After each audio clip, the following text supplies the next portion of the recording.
बरसात के मौसम को देखते हुए नगर पालिका परिषद ने शहर की नालियों और नालों की सफाई अभियान शुरू कर दिया है। शुक्रवार को नगर पालिका अध्यक्ष श्वेता चौधरी ने श्री राम दरबार मंदिर से नाला सफाई कार्य का शुभारंभ किया। इस दौरान उन्होंने मौके पर पहुंचकर सफाई व्यवस्था का निरीक्षण किया और संबंधित ठेकेदारों व कर्मचारियों को आवश्यक दिशा निर्देश दिए। नगर पालिका अध्यक्ष श्वेता चौधरी ने बताया कि बारिश का मौसम शुरू हो चुका है और आगामी दिनों में वर्षा तेज होने की संभावना है। ऐसे में जलभराव की समस्या से बचने के लिए शहर के सभी प्रमुख नालों की समय रहते सफाई कराई जा रही है। उन्होंने कहा कि हर वर्ष की तरह इस बार भी 15 जून तक नालों की सफाई का कार्य पूरा कराने का लक्ष्य रखा गया है। उन्होंने बताया कि हाथरस शहर में करीब 30 बड़े नाले हैं, जिनमें से 13 नालों की सफाई आउटसोर्सिंग व्यवस्था के माध्यम से कराई जा रही है। शुक्रवार को वार्ड नंबर 21 स्थित प्रसिद्ध श्री राम दरबार मंदिर क्षेत्र से सफाई अभियान की शुरुआत की गई। यहां से पेट्रोल पंप तक नाले की सफाई कराई जाएगी। इस दौरान सफाई कर्मचारी और पालिका के अधिकारी भी मौजूद रहे तथा सफाई कार्य में जुटे दिखाई दिए। देखिए, सबसे पहले तो मैं आप लोगों को धन्यवाद दूंगी, क्योंकि आप लोग अगर ना हो तो बहुत सारी चीज़ें जनता जनार्दन तक नहीं पहुंच पाती हैं। तो इसीलिए आप लोगों को बहुत बहुत धन्यवाद और थैंक यू कि आप लोगों ने हमेशा सपोर्ट किया है। मीडिया ने हमेशा से सपोर्ट किया है हम लोगों को काम करने के लिए।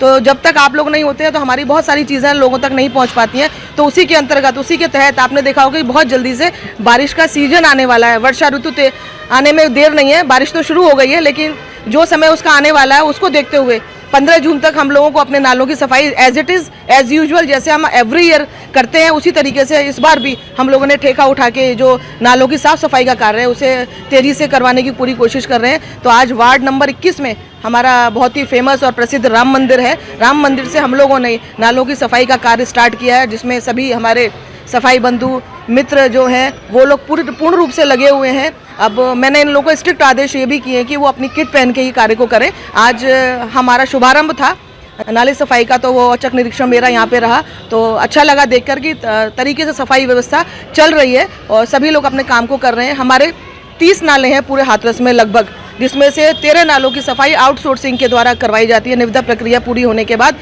तो उसी के अंतर्गत आज वार्ड नंबर 21 में जो कि राम मंदिर आता है उसी के अंतर्गत ये नाले की सफाई राम मंदिर से लेकर खेमका पेट्रोल पंप तक जो नाला जा रहा है वो वहाँ तक होनी है। तो उस नाले की सफाई की व्यवस्था को देखने आई और पूरी कोशिश करूँगी। मैं डीएम साहब का भी बहुत बहुत धन्यवाद करूँगी और यही कोशिश करूँगी कि जनता जनार्दन को किसी भी प्रकार की परेशानी वर्षा ऋतु में ना हो पाए। और उनका भी ये आदेश है और उनकी भी कोशिश है, वो भी एफर्ट्स डाल रहे हैं डीएम साहब भी, कैसे भी मैपिंग करके कैसे भी हाथरस के जितने भी नाले हैं उनको मैप के द्वारा इंगित करके और हम क्या अच्छे से अच्छा दे सकते हैं हाथरस के लिए नगर पालिका को, वो पूरी कोशिश कर रहे हैं। तो इसी के तहत आपने देखा कि मैं नगर पालिका के अधिकारियों और कर्मचारियों के साथ यहाँ पर उपस्थित हुई और मैंने निरीक्षण किया। तो आज पहला दिन है, प्रथम दिवस। आने वाले समय में मैं बारंबार औचक निरीक्षण करूंगी विदाउट एनी इन्फॉर्मेशन, तो जिसके अंतर्गत ये मालूम पड़ेगा कि लोगों की सफाई व्यवस्था कैसी चल रही है। तो इन लोगों का धन्यवाद जो सफाई मित्र हैं, हमारे सफाई बंधु हैं, जिनकी वजह से हम जो आम जन की समस्या होती है जिसे करने में हर आदमी असहमति जताता है। तो मेरी तो यही जनता जनार्दन से निवेदन है और यही रिक्वेस्ट रहेगी कि जिस तरीके से ये लोग सफाई कार्य करते हैं तो हमें उसमें हमेशा से सहयोग करना चाहिए। चाहे शॉप पर बैठे लोग हों, चाहे घर से निकालने के लिए कूड़ा डालने के लिए जो महिलाएं जो प्रोसेस अपनाती हैं वो ना करके जहां कूड़ा निश्चित स्थान पर डाला जाए वहां कूड़े को डालें। और जो हमारे स्ट्रीट वेंडर्स हैं जो स्ट्रीट पर अपने खोमची और ठेले लेकर खड़े रहते हैं उन लोगों से भी मेरा निवेदन है कि जो भी वो व्यवस्था करते हैं कूड़े को एक निश्चित स्थान पर डालें। इन्हीं सब चीज़ों को देखते हुए मैंने लोगों को भी यहाँ आज अलर्ट किया है कि एटलीस्ट सफाई व्यवस्था को चुस्त दुरुस्त बनाने में आप लोग भी सहयोग दें। जय हिंद, वंदे मातरम, धन्यवाद।